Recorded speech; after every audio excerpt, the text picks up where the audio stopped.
Paul Reubens died on Sunday, July 30th, at the age of 70, and his contribution to the world of film and television as an actor, comedian, writer, and host cannot be overstated. In addition to being one of the most idiosyncratic, most reliably hilarious comedic performers of his generation in roles ranging from a flamboyant vampire in Buffy the Vampire Slayer, to a snobby waiter in The Blues Brothers, to a talking raccoon in Dr. Dolittle, he also had an underrated knack for dramatic acting, as demonstrated in films like Blow, and TV series like The Blacklist and Mosaic. Therefore, the fact that Reubens is still so widely remembered as the star behind Pee Wee Herman is not a slight on the rest of his sturdy resume, but a testament to just what a legendary character Pee Wee was: a giddy, eccentric, hyperactive manchild with a life entirely made up of whimsical adventure and baffling absurdity. Pee Wee Herman started as a stage act parodying incompetent stand-up comics before crossing over to the films, TV series, and specials that made him a pop culture icon.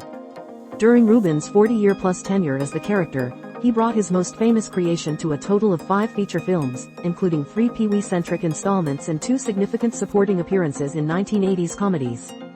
Naturally, each of those Pee Wee cinematic ventures is memorable in its own way, so let the following ranking be first and foremost a celebration of the character's massive imprint on American cinema.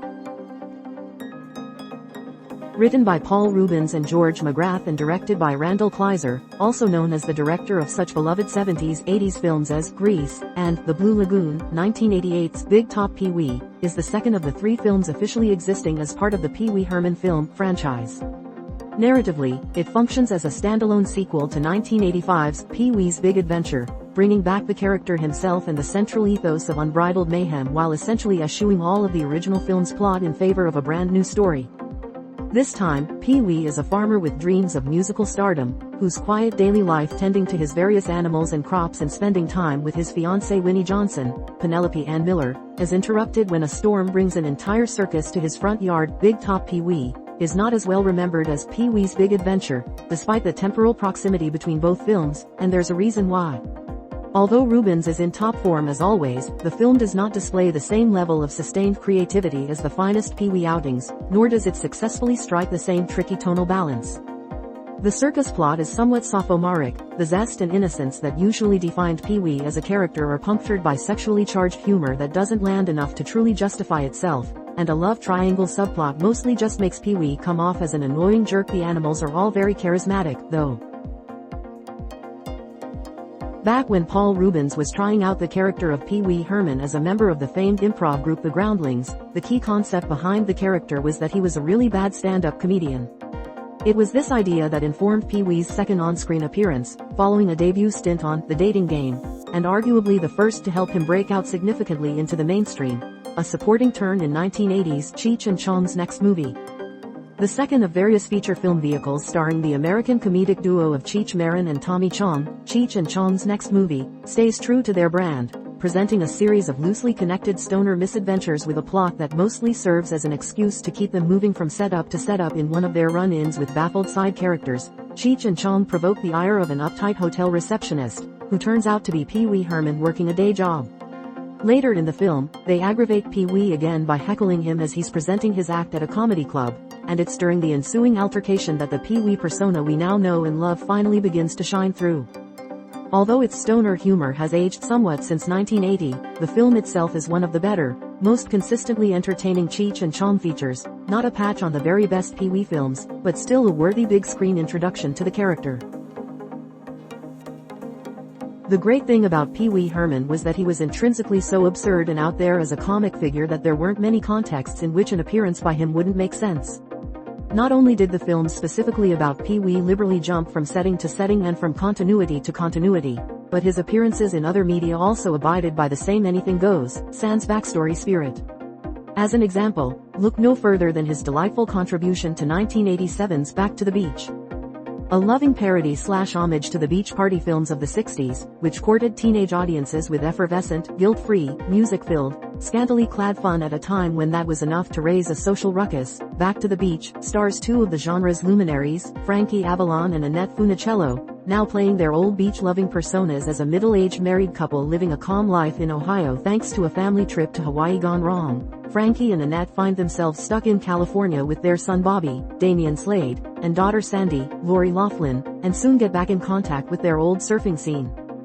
The film, directed by pioneering Australian filmmaker Lyndall Hobbs and featuring more 80s celebrity cameos than you could count, is basically all earnest fun, all the time, and is perfectly complemented by Paul Rubens' appearance as Pee-wee, who shows up out of the blue to sing a spirited, note-perfect rendition of Surfin' Bird before flying away into the night on a floating surfboard.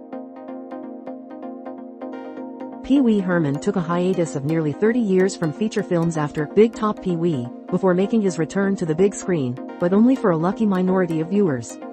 In what ultimately went down as one of the first major forays into original film distribution by Netflix, Paul Rubens co-wrote and starred in Pee-wee's Big Holiday for the streamer in 2016.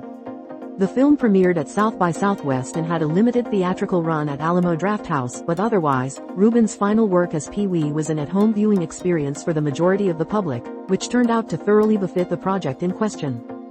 A more modest, less wildly ambitious effort than Pee-wee's Big Adventure and Pee-wee's Playhouse, Pee-wee's Holiday, nonetheless retained the earlier film's charm and personality while playing expertly to nostalgia. The plot follows Pee-wee as he leaves his small town of Fairville, allegedly for the first time in his life, in a classic instance of the franchise's continuity-free cartoon logic, to embark on a trip to New York City that turns out to be a lot less linear than expected.